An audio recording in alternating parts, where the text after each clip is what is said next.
Hola, bienvenidos a tu clase de geografía. El día de hoy continuaremos con el bloque 3, correspondiente a la Tierra como un sistema, y analizaremos el tema número 4, que es la atmósfera. ¿Por qué un alpinista tiene que usar tanque de oxígeno suplementario al subir a montañas muy altas como el Everest? ¿Alguna vez te lo has preguntado? Sin duda, la respuesta a este cuestionamiento la podrás obtener al continuar viendo este video. Todo mundo tiene derecho al trabajo, mas no al fruto de su trabajo, porque el verdadero fruto es el trabajo en sí. Krishna. ¿Estás en Ciencia y Educación? Comenzamos.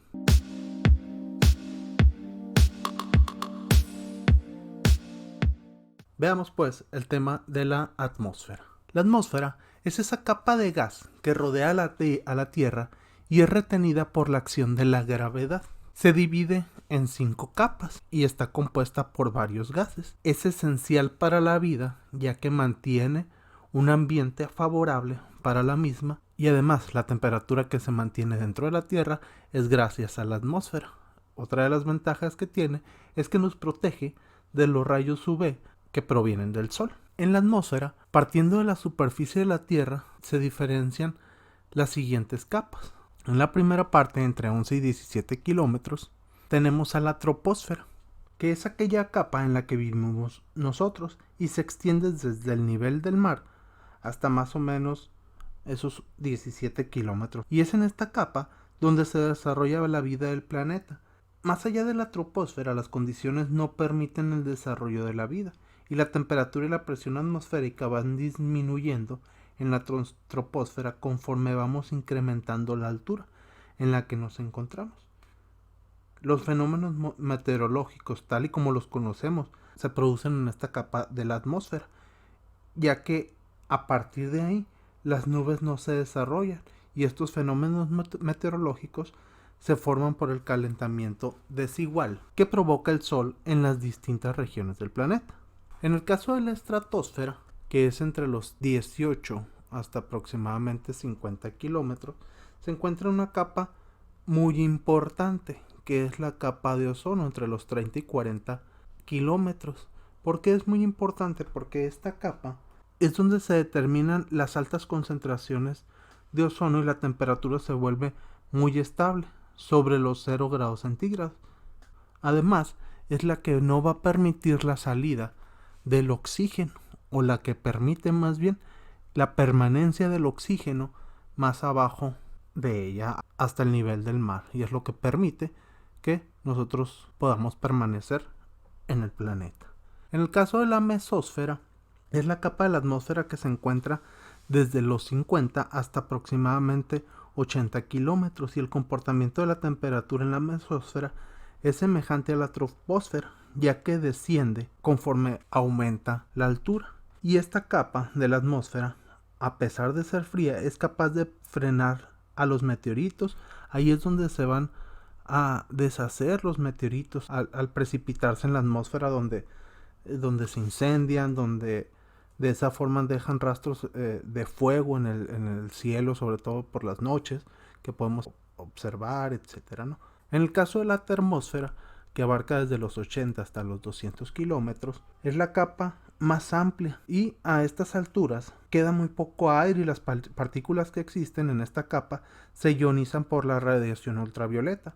A esta capa también se le llama ionosfera debido a las colisiones de los iones que tienen lugar en ello. La ionosfera tiene gran influencia en la propagación de ondas de radio. Una parte de la energía radiada por un transmisor hacia la ionosfera es absorbida por el aire ionizado y esta es refractada o desviada de nuevo hacia la superficie de la Tierra. También es en esta parte donde podemos observar las auroras boreales o las nubes luminiscentes. Y en el caso de la exósfera, que es la última de las capas de la atmósfera, esta es la capa más alejada de la superficie terrestre y debido a su altura es la más indefinida y por eso no es en sí considerada una capa de la atmósfera. Más o menos se extiende entre 600 y 800 kilómetros de altura hasta los 9000, 10.000 kilómetros.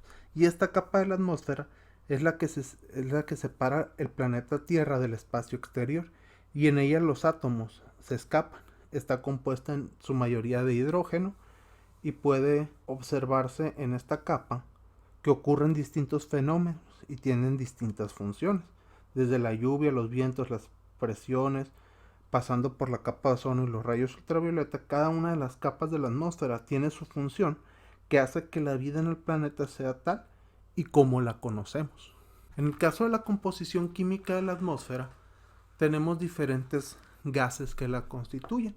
En su mayoría, en un 78% tenemos al nitrógeno, con un 21% tenemos al oxígeno, y el restante 1% se compone de ozono, argón, vapor de agua y dióxido de carbono en diferentes concentraciones. De ese 1%, aproximadamente el 71% es de ozono y argón, el 0.25% aproximadamente es de vapor de agua y el 0.04% de dióxido de carbono. También la atmósfera tiene diferentes propiedades físicas, las cuales son compresibilidad, que consiste en aumentar o disminuir de volumen por la acción de la temperatura, ya que cuando la temperatura aumenta la presión baja y esto hace que la atmósfera se contraiga. En el caso de la diatermancia se refiere a no absorber la energía calorífica de los rayos solares que la atraviesan. En el caso de la movilidad se debe a los cambios de presión y temperatura y al movimiento de rotación de la Tierra, y la atmósfera es incolora. Sin embargo, cuando se observa durante el día, esta se ve como un color azul. Esto se debe que al pasar los rayos solares a través de la atmósfera, el color azul del espectro solar se fija en las partículas gaseosas de la atmósfera, dando como resultado este color azul a través de la absorbancia y la emisión de la luz que es absorbida y que es reflejada por estas partículas gaseosas en la atmósfera. La atmósfera tiene diferentes funciones, sobre todo, y una de las más importantes que nos ayuda a preservar la vida dentro del planeta es la regulación de la temperatura. También actúa como un escudo protector de la radiación solar y es indispensable para los seres vivos precisamente porque nos brinda una temperatura adecuada para poder sobrevivir y no nos afecta debido a la radiación infrarroja o la radiación ultravioleta que es emitida del sol hacia la Tierra. Además, propicia el desarrollo de la biodiversidad en el planeta. Algo importante de analizar es el concepto de estado del tiempo o estado atmosférico, que son las condiciones de la atmósfera en un momento y lugar determinado, es decir, en el aquí y ahora. Y también se puede confundir con el clima, que eso es el conjunto de cualidades atmosféricas características de una región a lo largo de las estaciones y de los años. Sobre todo, el clima es un promedio de los estados del tiempo de los últimos 30 años. Así es como se determina el clima, dependiendo de ciertas características que vamos a analizar a continuación. En el caso del estado del tiempo, los elementos que se toman en cuenta para determinar el estado del tiempo son la humedad. Es la cantidad de vapor de agua que contiene la atmósfera y la misma proviene una parte de la evaporación del agua de la superficie de los océanos, lagos, ríos y de otras suministradas por la tierra y por la vegetación. En el caso de las precipitaciones, la cantidad de agua que cae a la superficie terrestre procedente de la atmósfera, y se denominan precipitaciones precisamente por eso, porque se precipitan, porque caen de la atmósfera a la superficie terrestre. Las precipitaciones, junto a la temperatura, son los principales elementos del estado del tiempo, debido a que éstas tienen gran incidencia en el medio natural y en la vida de las personas. La nubosidad es la extensión del cielo cubierta por nubes y se expresa en octavos de cielo cubierto o en octas. En la práctica, la nubosidad se aprecia sin ningún aparato, simplemente se agrupan todas las nubes que se observan en un determinado momento y se divide imaginariamente el cielo en dos partes, la cubierta y la libre de nubes. Para la apreciación de la nubosidad hay que tener en cuenta que las nubes más alejadas del observador se ven juntas, a pesar de que puedan estar muy separadas. especialmente si las nubes son gruesas, y al observar la cantidad total de nubes hay que tener en cuenta que no se deben excluir ninguna de ellas. En el caso de la temperatura, pues los factores termodinámicos son los responsables de la circulación general de la atmósfera o sucesión de masas de aire que determinan los distintos tipos de tiempo atmosférico y el clima. La superficie de la Tierra se calienta o se enfría según la radiación solar recibida, de tal forma que el aire que entra en contacto con ella, ya sea agua o tierra, se calienta o enfría de igual forma y se crean zonas de aire frío o aire caliente, aire cálido. La temperatura se define como el grado de calor que posee la atmósfera, y las escalas termocéntricas que son más utilizadas son los grados Celsius y los grados Fahrenheit. En el caso de los vientos se denomina a los movimientos horizontales de masa de aire, y es preciso no relacionarlo con los movimientos verticales del aire, pues ellos son denominados corrientes. Los movimientos verticales son corrientes y los movimientos horizontales son los vientos. Existen 3 leyes de los vientos. La ley de Bull-Ballot, que dice que todos los vientos se desplazan desde zonas de alta presión hacia zonas de baja presión. La ley de Stephenson, que dice que la intensidad de los vientos depende de la diferencia de presiones que existe entre dos masas de aire. Y la ley de Ferrel, que esta ley describe las variaciones del viento en relación con el movimiento de rotación terrestre, donde influye el efecto Coriolis. Los factores del clima son la latitud, que es la distancia que hay entre un punto determinado de la Tierra y el ecuador, y determina la inclinación con la que los rayos del sol caen sobre la Tierra y por ende la duración del día y la noche en las diferentes regiones. La altitud, que es la distancia entre el nivel del mar y un punto determinado de la superficie terrestre.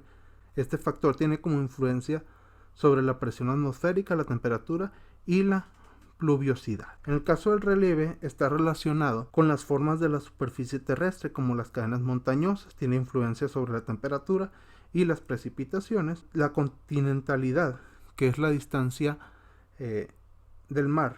El mar actúa como un regulador térmico, ya que se calienta y enfría de forma más lenta que la tierra. Aquí podemos observar en esta imagen cómo se genera la brisa del mar, el movimiento que genera el suelo caliente durante el día, se calienta y desprende esa temperatura que el aire caliente va a hacer que se va a ir hacia arriba, mientras que el aire frío va a bajar y va a generar esas corrientes de brisa que se denominan como brisa marina, y va a generar un enfriamiento sobre la superficie caliente, y es por eso que durante el día podemos ver o podemos detectar que el aire viene del mar hacia nosotros. Sin embargo, cuando es de noche, el calor que desprende el agua al momento de enfriarse se va hacia arriba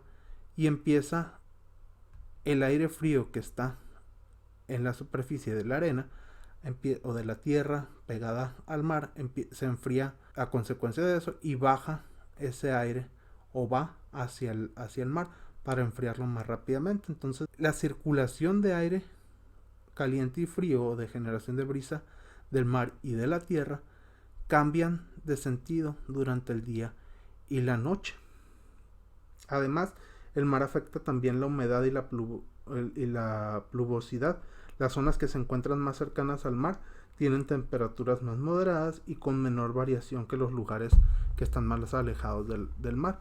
Las corrientes oceánicas pues movilizan masas de agua a grandes distancias en los océanos, y las masas de agua que provienen de otros lugares entibian o enfrían el agua de las zonas por las que pasan, y por lo tanto tienen influencia sobre la humedad y la presión. En caso de la vegetación, pues modera la temperatura y genera mayor humedad y filtra la radiación solar. Tenemos instrumentos meteorológicos que nos ayudan para la recogida de datos de origen meteorológico, y uno de ellos es el anemómetro, y es un aparato que se utiliza para la predicción del tiempo y mide la velocidad de los vientos. Tenemos el barómetro, que es el aparato con el que se mide la presión atmosférica y son fundamentales para las predicciones atmosféricas. En el caso del pluviómetro se recoge y mide en las estaciones atmosféricas las precipitaciones, caídas en forma de lluvia, nieve o granizo durante un periodo de tiempo determinado. En el caso del termómetro, permite conocer las temperaturas que hay en un momento determinado y se recogen en las estaciones meteorológicas al menos una vez al día, y señala las temperaturas máximas y mínimas que se dan a lo largo del día. Con estas dos temperaturas se puede calcular la temperatura media o la temperatura promedio, ¿no?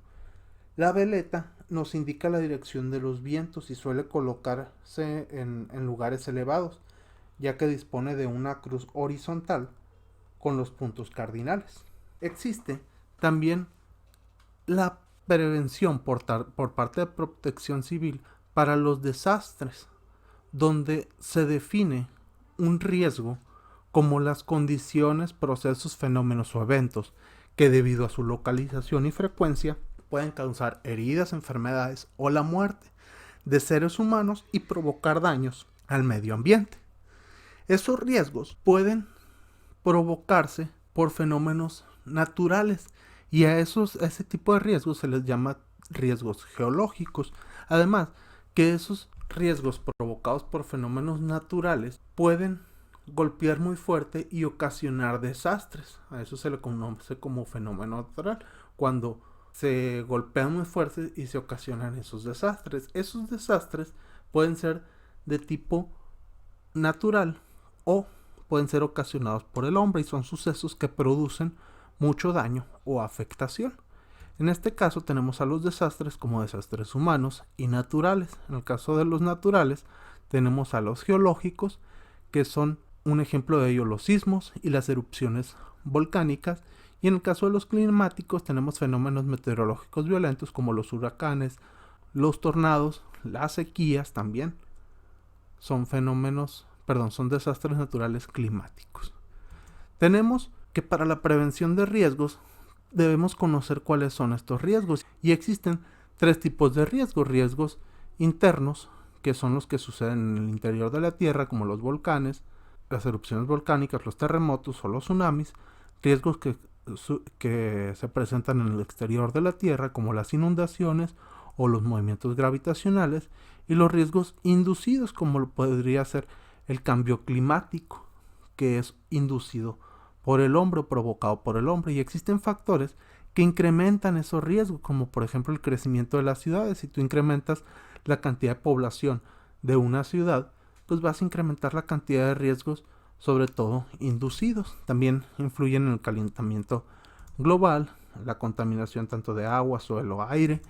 La deforestación provoca un incremento en los riesgos, y la desaparición de arrecifes. Cuando tenemos arrecifes en los litorales, eso provoca que los huracanes golpeen con menor fuerza, con menor intensidad, y si desaparecen esos arrecifes, pues va a incrementar el riesgo que existe, es decir, va a incrementar la fuerza con la que golpea algún fenómeno natural.